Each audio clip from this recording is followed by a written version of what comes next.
The morning sun cast long shadows across the marble floors of Ravenscroft Palace, as Captain Marcus Blackwood adjusted his ceremonial sword for what he believed would be another routine day. The 35-year-old guard had served King Edmund Thornfield for 15 years, rising through the ranks from a simple foot soldier to the head of the royal guard. His weathered face bore the scars of countless battles fought in service to the crown, and his steel-gray eyes had witnessed the gradual transformation of a once-beloved monarch into something far more troubling. King Edmund had not always been the brooding, paranoid ruler that now paced the castle halls at all hours of the night. Marcus remembered the younger prince who had ascended to the throne with hopes of bringing prosperity and peace to the kingdom of Aldermore. That was before the wars, before the betrayals, and before the weight of leadership had slowly crushed the idealism from his soul. The kingdom itself reflected its ruler's deteriorating state of mind. Once prosperous trade routes had been abandoned due to the king's increasingly erratic foreign policies. Noble families who had served the crown for generations found themselves imprisoned or exiled on suspicion of treason. The common folk, who had once celebrated their king's coronation with genuine joy, now whispered fearfully in taverns and marketplaces about the monarch's strange behavior and harsh decrees. Marcus had observed these changes firsthand, standing guard during countless meetings where the king's voice would rise to a near shout as he accused his advisors of plotting against him. The captain had watched as loyal ministers were dragged away in chains, their only crime being the offering of counsel that contradicted the king's increasingly paranoid worldview. Each day brought new evidence that King Edmund was losing his grip on reality, and Marcus found himself caught between his oath of loyalty and his growing concern for the kingdom's future. The breaking point had been building for months, but it finally arrived on a cold Tuesday morning when a messenger from the neighboring kingdom of Westmarch arrived with urgent diplomatic papers. The young courier, barely 18 years old, had ridden through the night to deliver what appeared to be a peace treaty proposal. King Edmund had been expecting war, not peace, and the unexpected nature of the message seemed to trigger something deep and dark within his troubled mind. Marcus had been present in the throne room when the messenger was brought before the king. The great hall, with its towering pillars and ancient tapestries depicting the glorious history of Aldermore, seemed to echo with an ominous tension as the young man approached the throne. King Edmund sat slumped in his chair, his once regal bearing replaced by a hunched posture that spoke of a man carrying an unbearable burden. The messenger knelt and presented the sealed documents with trembling hands. As King Edmund broke the wax seal and began reading, Marcus watched his face transform from mere suspicion to outright rage. The king's hands shook as he held the papers, and his voice, when he finally spoke, carried a tone that made even the battle-hardened guards shift uncomfortably. "Peace," the king had snarled, his voice echoing through the vast chamber. "They dare speak of peace after months of preparing for war? This is mockery, pure mockery designed to make me look weak before my own people." The papers fell from his hands as he stood, his royal robes billowing around him like dark wings. "Guards, arrest this messenger. He brings lies and deception into our sacred halls." Marcus had hesitated for just a moment, long enough to see the genuine confusion and terror in the young courier's eyes. The boy was clearly innocent, bearing only the message he had been entrusted to deliver. But before Marcus could intervene, other guards had seized the messenger, and the king's rage had turned toward his advisors. "And you?" King Edmund had pointed an accusatory finger at his chief minister, Lord Aldrich Greymont, who had served the crown faithfully for over 2 decades. "You knew of this insult. You have been in contact with these enemies, planning this humiliation behind my back." The accusation was absurd, but the king's mind had moved far beyond the realm of logic. Lord Greymont had tried to reason with his sovereign, explaining that peace negotiations were often conducted through multiple channels and that the message might represent a genuine opportunity to end the brewing conflict. His calm, measured words only seemed to fuel the king's fury further. Within minutes, the loyal minister found himself accused of high treason, and Marcus watched in horror as guards he commanded were ordered to chain one of the most honorable men in the kingdom. The scene that followed would haunt Marcus for years to come. The king began ranting about conspiracies and plots, seeing enemies in every shadow and betrayal in every gesture of his closest advisors. He ordered the immediate execution of 3 ministers, the imprisonment of 12 nobles, and the closure of all diplomatic channels with neighboring kingdoms. It was madness, pure and simple, and Marcus realized that his beloved sovereign had finally crossed a line from which there might be no return. As the throne room emptied, leaving only the king and his personal guards, Marcus found himself studying the documents that had triggered this catastrophic outburst. The peace treaty was straightforward and reasonable, offering terms that would have benefited both kingdoms while avoiding a costly war that neither side truly wanted. But, to King Edmund's paranoid mind, the offer of peace could only be a trap or an insult. That evening, as Marcus made his rounds through the castle, he encountered Dr. Helena Rothwell, the royal physician who had been tending to the king's increasingly frequent headaches and sleepless nights. The elderly woman, whose discretion and wisdom had earned her the trust of 3 generations of royalty, pulled Marcus aside in a quiet corridor. "Captain," she said in a voice barely above a whisper, "I fear our king is suffering from more than the burdens of leadership. His symptoms suggest a malady of the mind that grows stronger with each passing day. The headaches, the sleeplessness, the paranoid delusions, they point to something that medicine cannot easily cure." Marcus had suspected as much, but hearing it confirmed by someone of Dr. Rothwell's expertise filled him with a deep sense of dread. If the king was truly losing his mind, what did that mean for the kingdom? What did it mean for the oath of loyalty that every guard had sworn? The doctor continued, her wrinkled face creased with worry. "There are treatments, Captain, and healers in distant lands who have studied such conditions. But the king must first acknowledge his illness, and that seems increasingly unlikely. In the meantime, his decisions threaten to destroy everything our kingdom has built over centuries." That night, Marcus found himself unable to sleep, pacing his quarters as he wrestled with an impossible dilemma. His duty as captain of the guard was clear: protect the king at all costs and obey his commands without question.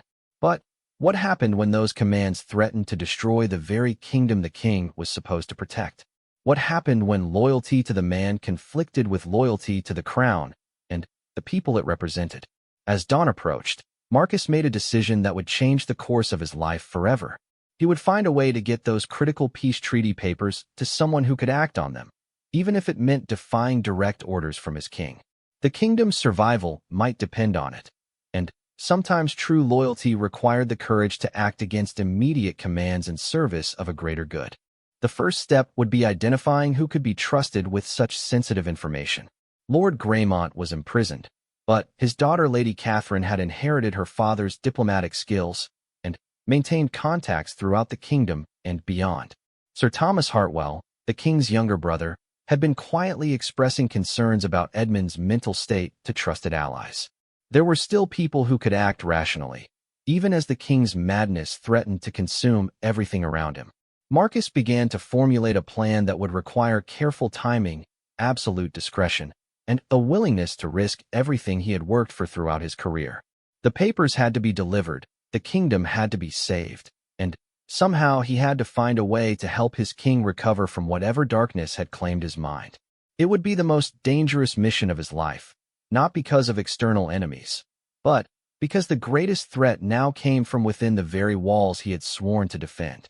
Marcus Blackwood spent 3 sleepless nights planning his next move, knowing that one mistake could cost him his life and potentially doom the kingdom to a war that could have been avoided. The peace treaty documents remained locked away in the king's private study, but Marcus had memorized every detail of the proposal during those tense moments in the throne room. The terms offered by Westmarch were more than generous. They proposed establishing trade agreements, mutual defense pacts, and even marriage alliances that could strengthen both kingdoms for generations. The irony was bitter. King Edmund had spent months preparing for a war he believed was inevitable, pouring the kingdom's treasury into weapons and fortifications while his people suffered under heavy taxes. Now, when peace was offered freely, his paranoid mind could only see deception and mockery. Marcus understood that the king's madness had reached a point where he could no longer distinguish between genuine threats and imagined conspiracies. On the fourth morning after the disastrous throne room scene, Marcus made his first careful move. He approached Sir Thomas Hartwell during the man's morning walk through the castle gardens. Thomas, younger than King Edmund by 7 years, bore a strong resemblance to his brother, but maintained the clear-eyed rationality that the king had lost. As the second son, Thomas had never expected to rule, instead dedicating himself to scholarly pursuits and diplomatic studies that made him uniquely qualified to understand the current crisis. "Sir Thomas," Marcus said quietly, falling into step beside the prince, "might I have a word in private? The matter concerns the security of the realm." Thomas glanced around the garden, ensuring they were alone except for a few gardeners working at a respectful distance. His intelligent brown eyes studied Marcus carefully, and the captain could see that the prince was already anticipating the nature of their conversation. The entire court had witnessed the king's outburst, and rumors were spreading like wildfire through the castle corridors. "Speak freely, Captain," Thomas said, his voice low but steady. "I suspect we share similar concerns about recent events." Marcus chose his words carefully, knowing that even discussing the king's mental state could be construed as treason. "The documents from Westmarch contained proposals that could benefit our kingdom greatly, yet His Majesty perceived them as threats. I fear that opportunities for peace may be lost due to misunderstandings." Thomas nodded slowly, his expression grave. "My brother was not always as he is now, Captain. The wars, the constant pressure, the weight of leadership, they have changed him. But his current state of mind threatens everything our family has built over 3 generations." He paused, seeming to weigh his next words carefully. "What do you propose we do about it?" The question hung in the air between them, laden with implications that both men understood perfectly. They were discussing potential treason, but treason in service of preventing a greater catastrophe. Marcus took a deep breath and made his proposal. "The peace treaty should be examined by cooler heads, people who can evaluate its merits without the cloud of paranoia that currently affects His Majesty's judgment. Lady Catherine Greymont has her father's diplomatic skills, and despite Lord Greymont's imprisonment, she maintains contacts with foreign courts. If she could review the documents and potentially open negotiations through unofficial channels," Thomas finished the thought, "it would be dangerous for all involved. But you may be right about the necessity." He was quiet for a long moment, staring at the roses that had been his late mother's favorite. "My brother's condition may be beyond what any of us can address quickly enough to prevent disaster. Perhaps it is time to consider alternative approaches." Their conversation was interrupted by the arrival of a royal page, a nervous young man who had clearly been searching for the captain. "Sir, His Majesty commands your immediate presence in the throne room," the boy announced, his voice trembling slightly. "He seems quite urgent in his request." Marcus and Thomas exchanged a meaningful look before the captain straightened his uniform and prepared to face whatever new crisis awaited him. As he walked through the castle corridors, he noticed that the usual bustling activity of court life had been replaced by an atmosphere of fearful tension. Servants hurried about their duties with downcast eyes, and nobles spoke in whispers when they spoke at all. The throne room, when Marcus entered it, felt like a completely different space than the one where he had served for 15 years. King Edmund sat slumped in his chair, surrounded by documents and maps scattered across the floor around the throne. His hair, once carefully groomed, hung in unkempt strands around his face, and his royal robes were wrinkled and stained. Most disturbing were his eyes. They darted constantly around the room, as if searching for enemies hiding in the shadows. "Marcus," the king called out as soon as he spotted the captain. "Finally, someone I can trust. Everyone else has betrayed me, but you remain loyal, do you not?" The question carried an undertone of threat that made Marcus's blood run cold. "Of course, Your Majesty. I have served you faithfully for 15 years and will continue to do so," Marcus replied, maintaining the formal tone required by court protocol while studying the king's deteriorated condition. Edmund leaned forward in his throne, his voice dropping to a conspiratorial whisper that somehow seemed more menacing than a shout. "They are all plotting against me, Marcus. The ministers, the nobles, even the servants. They think I cannot see their treachery, but I know everything." His hands clenched and unclenched repeatedly as he spoke.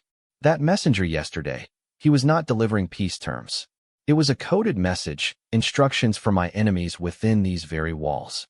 Marcus felt his heart sink as he realized that the king's paranoia had progressed even further than he had feared. The peace treaty, which could have saved both kingdoms from devastating war, had been transformed in Edmund's mind into evidence of a vast conspiracy.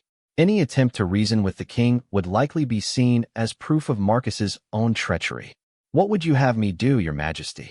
Marcus asked, hoping to redirect the king's focus toward practical matters rather than imagined plots. The king's eyes lit up with a manic gleam.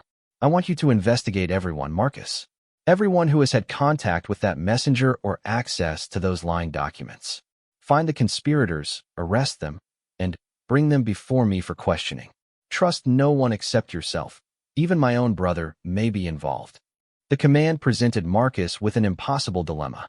He could not, and would not arrest innocent people to feed the king's paranoid delusions, but refusing orders would immediately mark him as a traitor in Edmund's eyes. He needed time to think, time to plan, and, most importantly, time to get those critical documents into the right hands before the king's madness led to irreversible consequences. "I will begin the investigation immediately, your majesty," Marcus said, bowing deeply to hide the conflict surely visible in his expression.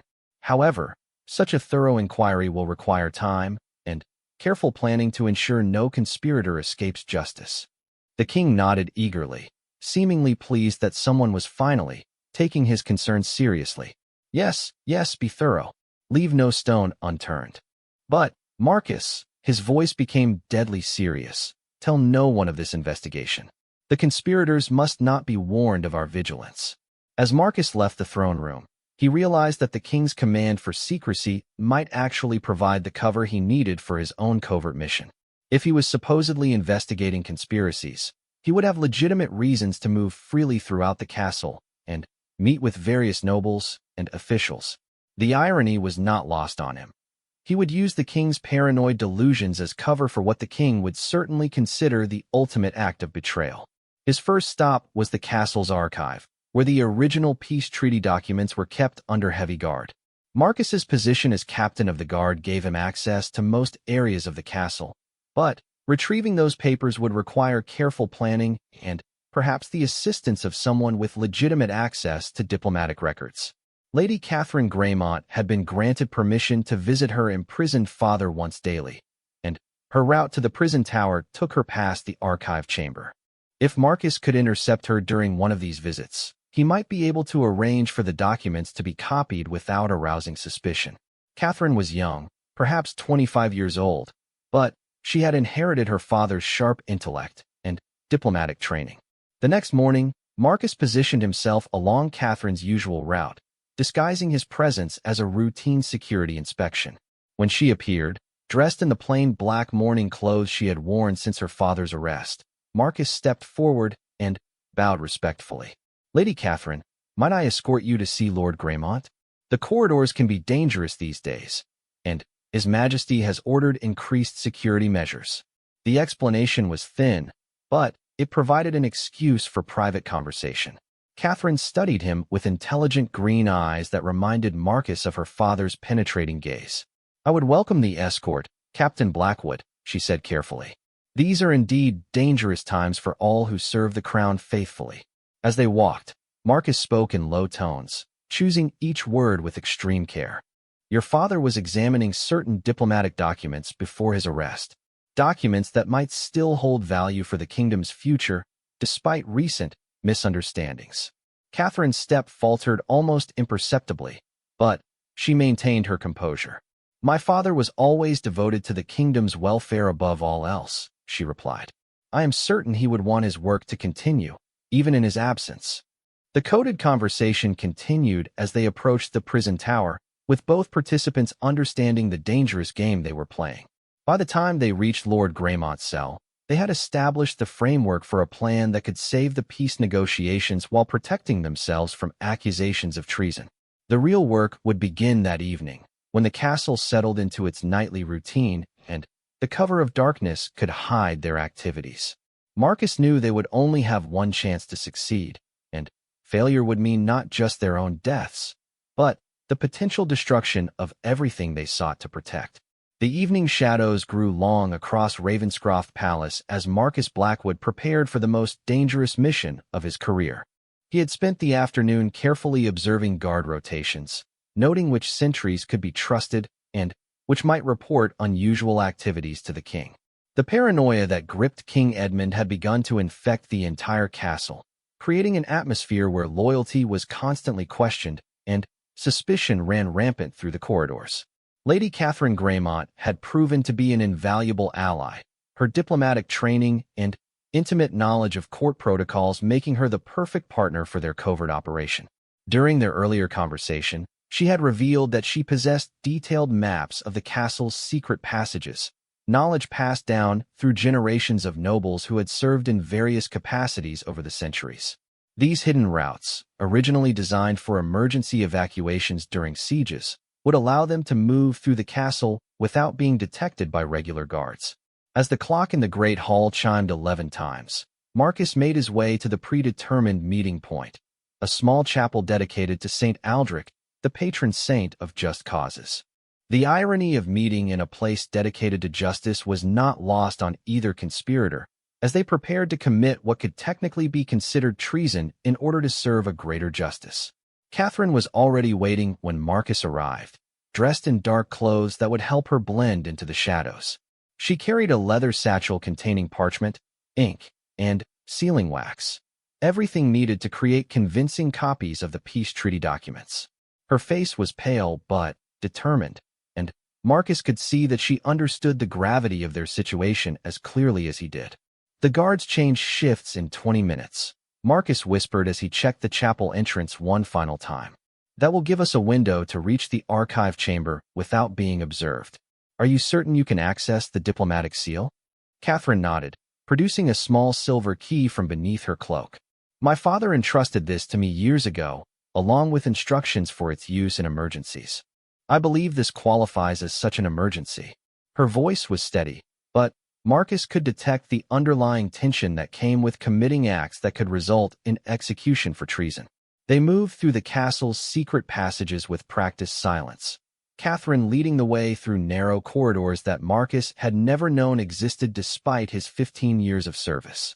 The passages were dusty and obviously rarely used, but they provided perfect concealment for their mission. Ancient tapestries and forgotten furniture cluttered some sections, creating obstacles that had to be carefully navigated to avoid making noise that might alert nearby guards. The archive chamber was located in the castle's east wing, heavily guarded during the day, but more lightly protected at night. Marcus had arranged for the evening patrol to be delayed by having one of his trusted sergeants report a minor disturbance in the west wing, nothing serious enough to raise general alarm, but sufficient to draw attention away from their target area. When they reached the archive chamber, Catherine's key worked perfectly, opening the heavy oak door without the slightest sound. Inside, the room was filled with countless documents representing centuries of diplomatic correspondence, trade agreements, and treaty negotiations. The peace proposal from Westmarch lay on a special table, marked with the royal seal indicating documents requiring the king's personal attention. Catherine immediately set to work copying the treaty terms with the skill of someone trained in diplomatic correspondence. Her handwriting was elegant but efficient, capturing every detail of the proposed agreement while Marcus kept watch at the chamber entrance. The terms she transcribed were even more favorable than Marcus had remembered from the throne room scene. Westmarch was offering substantial trade concessions, mutual defense agreements, and even dowry arrangements for potential marriage alliances between the royal houses. This is extraordinary, Catherine whispered as she worked. King Aldwin of Westmarch is essentially offering to make our kingdom the senior partner in a permanent alliance. The trade routes alone would bring prosperity that could last for generations. She paused in her copying, looking up at Marcus with amazement. How could anyone interpret this as an insult or threat? Marcus shook his head grimly. His Majesty's condition has progressed beyond rational thought. Dr. Rothwell believes it may be a malady of the mind that grows worse under stress, and the pressure of potential war has clearly pushed him past the breaking point. He continued watching the corridor while Catherine resumed her copying.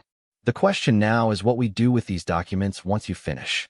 Catherine had already considered this problem during their planning discussions. Sir Thomas has maintained correspondence with several foreign courts through his scholarly pursuits. If we can get copies to him without arousing suspicion, he can initiate unofficial discussions with Westmarch's representatives. It will not be a formal treaty negotiation, but it could keep the possibility of peace alive until... She trailed off, unwilling to complete the thought. Until the king either recovered or was no longer in a position to make decisions for the kingdom. Both options carried enormous risks and potential consequences that neither wanted to contemplate directly. They were walking a tightrope between loyalty and treason, trying to serve their kingdom's best interests while technically betraying their sovereign's explicit commands. The copying process took longer than expected, as Catherine worked carefully to ensure every detail was accurately recorded. Marcus grew increasingly nervous as time passed, knowing that extended absence from his normal duties would eventually be noticed. The king's paranoid state made him likely to send for his captain at any hour, and failure to respond immediately could trigger suspicions that would doom their mission. As Catherine sealed the copied documents with wax impressed from her father's diplomatic seal, a distant sound made both conspirators freeze in terror. Footsteps echoed from the main corridor, accompanied by voices that seemed to be moving in their direction. Marcus quickly extinguished the small lamp they had been using for light, plunging the archive chamber into darkness as they listened to the approaching sounds. "Check every room," came a voice that Marcus recognized with horror. It belonged to Lieutenant Gareth Thornwick, the king's newest appointee to the guard, and a man whose loyalty was matched only by his brutality. His Majesty wants a complete security sweep of the entire East Wing. Anyone found in unauthorized areas is to be arrested immediately. Marcus realized that their delayed patrol diversion must have been discovered, leading to this unexpected security sweep. He and Catherine were trapped in the archive chamber with no way to escape without being detected. The secret passages that had brought them here required accessing a hidden panel behind one of the bookcases, but reaching it would require moving through the center of the room, where they would be visible if anyone opened the door. Catherine grabbed his arm in the darkness, her grip tight with fear. They could hear Thornwick's men checking each room systematically, their heavy boots growing closer with each passing moment. Marcus made a desperate decision, pressing the copied documents into Catherine's hands while drawing his sword as quietly as possible. "When I create a distraction, run for the secret panel," he whispered directly into her ear. "Get those documents to Sir Thomas, no matter what happens to me. The kingdom's future may depend on it." Before Catherine could protest, Marcus stepped toward the chamber door, knowing that he was about to sacrifice his career and possibly his life for a chance to prevent an unnecessary war. He could hear Thornwick's men just outside, their voices clear as they prepared to enter the next room in their search pattern.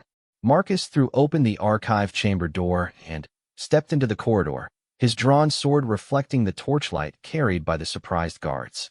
"Lieutenant Thornwick," he called out in his most authoritative voice, "I am conducting a security inspection of this area on His Majesty's direct orders.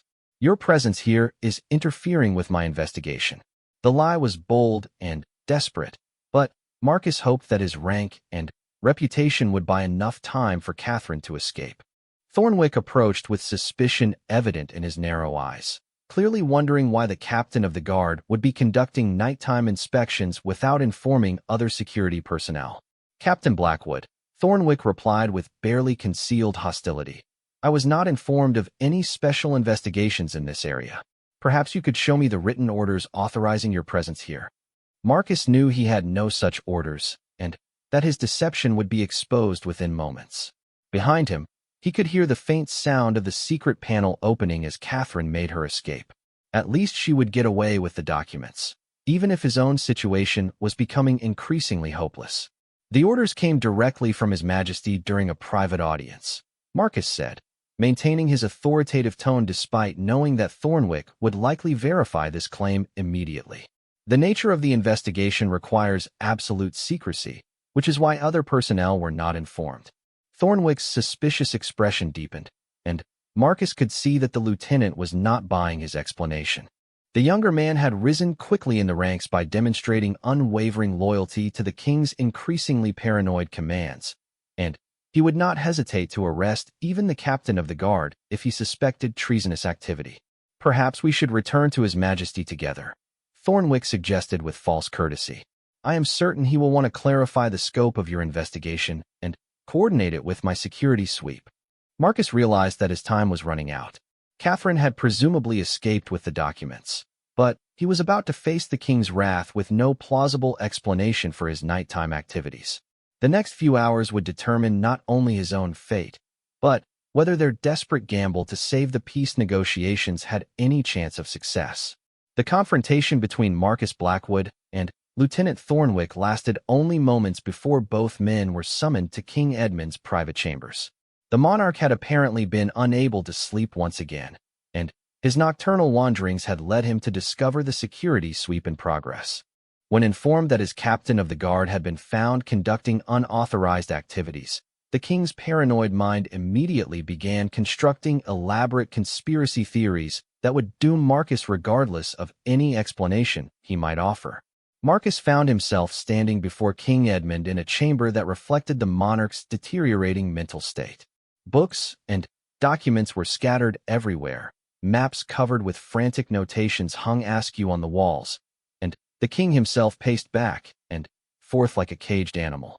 His hair was disheveled, his royal robes stained and wrinkled, and his eyes held the wild gleam that had become increasingly common in recent weeks. "So, Marcus," the king said without preamble, his voice carrying a dangerous edge that made every guard in the room tense with anxiety. "It seems you have been conducting secret investigations without informing your sovereign. How curious that my most trusted captain would suddenly require such privacy in his duties."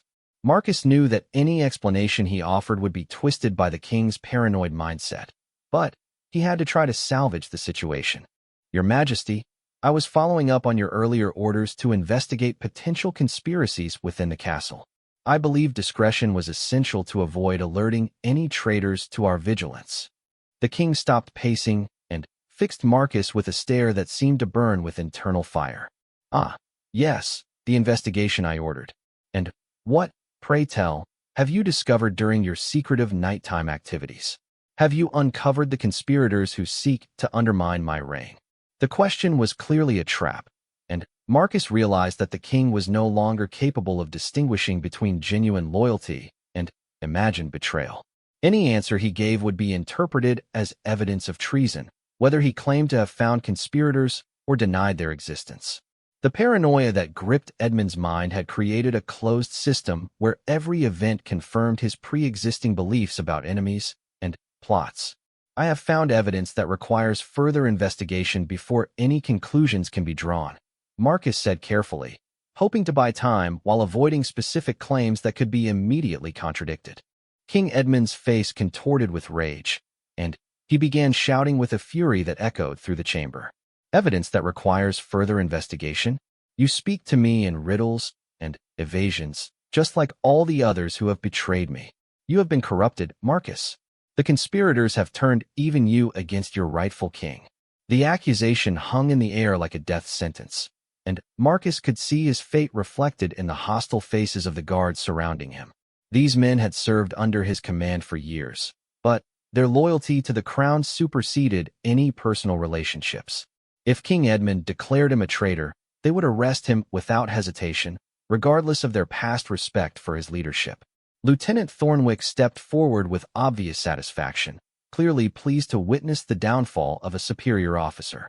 "Your Majesty, shall I place Captain Blackwood under arrest pending a full investigation of his treasonous activities?" Before the king could respond, the chamber doors burst open to admit Sir Thomas Hartwell, whose arrival could not have been more perfectly timed if it had been choreographed. The prince entered with the purposeful stride of a man bearing urgent news, and his presence immediately commanded the attention of everyone in the room. "Brother," Thomas said with formal courtesy, bowing appropriately before approaching the throne, "I bring news that cannot wait for a more conventional hour. Our scouts have reported movement along the Westmarch border that suggests an immediate threat to our kingdom's security." The announcement had the desired effect of diverting King Edmund's attention from Marcus to more pressing military concerns. The king's paranoid mind immediately seized upon this new information as confirmation of his existing beliefs about enemy conspiracies and imminent invasion. "You see," Edmund cried out, gesturing wildly toward his brother. "Even now, while conspirators work within our own walls, external enemies mass for attack. The peace treaty was indeed a deception designed to lower our guard while they prepared for war." Thomas maintained his composure despite the king's obvious irrationality. "Indeed, Your Majesty. The situation requires immediate attention from our most experienced military commanders." His eyes met Marcus's briefly, conveying a message that only the captain understood. Catherine had successfully delivered the copied documents, and Thomas was now implementing their contingency plan. "Marcus," Thomas continued, addressing the captain directly, "your expertise in border defense will be crucial in responding to this threat. Perhaps your recent investigation has uncovered intelligence relevant to enemy infiltration attempts." The suggestion provided Marcus with an unexpected lifeline, allowing him to reframe his nighttime activities as part of a larger security operation rather than treasonous conspiracy. He quickly seized upon the opportunity to redirect the conversation toward practical military matters. "Indeed, Your Majesty," Marcus said, addressing King Edmund directly. "My investigation has revealed patterns that suggest coordination between external threats and internal subversion. The timing of the border movements confirms suspicions about enemy agents operating within our own territory." The explanation was vague enough to be plausible, while specific enough to satisfy the king's paranoid expectations. Edmund nodded eagerly, apparently pleased that his suspicions were being confirmed by concrete intelligence rather than challenged by rational argument. "Excellent, excellent," the king muttered, beginning to pace again as his mind raced through various scenarios and countermeasures. "We must respond immediately to both the external threat and the internal conspiracy. Marcus, you will coordinate with Thomas to mobilize our defenses while continuing your investigation of the traitors within our walls." The assignment effectively removed Marcus from immediate danger while providing him with legitimate reasons to move freely throughout the castle and communicate with Sir Thomas. More importantly, it gave them both cover to continue their efforts to preserve the peace negotiations through unofficial channels. Over the following days, Marcus and Thomas worked together to maintain the delicate balance between appeasing the king's paranoid demands and pursuing their own agenda of preventing unnecessary war. They provided Edmund with regular reports about imaginary border skirmishes and fictional spy networks, feeding his delusions while secretly coordinating with Lady Catherine and other allies to establish communication with Westmarch through diplomatic backchannels. The breakthrough came when a messenger arrived from Westmarch under a flag of truce, bearing an updated peace proposal that addressed specific concerns that had been identified through Thomas's unofficial negotiations. The new treaty included additional trade concessions, more detailed mutual defense provisions, and explicit guarantees of respect for Aldermore sovereignty that directly contradicted the king's paranoid interpretation of the original document. When the messenger was brought before King Edmund, the scene that unfolded was dramatically different from the previous encounter. Thomas and Marcus had carefully prepared the king by providing him with reports about successful military preparations and the crushing of internal conspiracies. The fictional victories had temporarily restored Edmund's confidence and reduced his paranoid suspicions enough to allow rational consideration of the new proposal. The revised peace treaty was everything that Aldermore could have hoped for: comprehensive trade agreements that would bring prosperity to both kingdoms, military alliances that would deter external threats, and cultural exchanges that would strengthen diplomatic relationships for generations to come. Even in his diminished state, King Edmund could recognize the obvious benefits of the proposal when it was presented properly. "This is acceptable," the king said slowly, reading through the documents with more clarity than he had shown in months. "The terms show proper respect for our kingdom's strength and acknowledge our rightful position as equal partners in any alliance." The peace treaty was signed within a week, preventing a war that would have devastated both kingdoms and cost thousands of lives.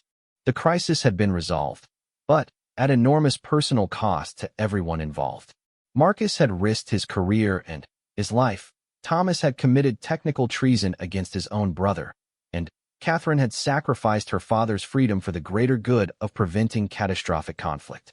King Edmund's mental condition continued to deteriorate over the following months, requiring increasingly creative management by his brother and closest advisors. The kingdom eventually transitioned to a regency arrangement that allowed Thomas to govern in all but name while maintaining the fiction of Edmund's continued rule. The official history would record the successful peace negotiations without mentioning the desperate measures that had been required to achieve them. Marcus remained as captain of the guard, but his relationship with King Edmund never fully recovered. The monarch continued to harbor suspicions about his loyalty, despite the captain's proven dedication to the kingdom's welfare. The burden of knowing that he had technically betrayed his sworn oath, even for the best of reasons, would weigh on Marcus's conscience for the rest of his life. The peace treaty endured for decades, bringing prosperity and stability to both kingdoms exactly as its proponents had promised. Trade flourished, cultural exchanges enriched both societies, and the military alliance successfully deterred external threats without requiring costly wars. The decision to deliver those critical papers had indeed saved the kingdom, but at a price that would forever change everyone involved in the conspiracy. In his final years, Marcus often reflected on the events that had forced him to choose between blind loyalty and reasoned judgment. He concluded that true loyalty sometimes required the courage to act against immediate orders in service of deeper principles and greater good. The lesson was painful but necessary. When leaders lose their way, it falls to those who serve them to preserve the values and institutions that make civilization possible. The Royal Guard's mission had evolved from protecting the king's person to protecting the kingdom itself, and that evolution had demanded sacrifices that would echo through history long after the immediate crisis had passed.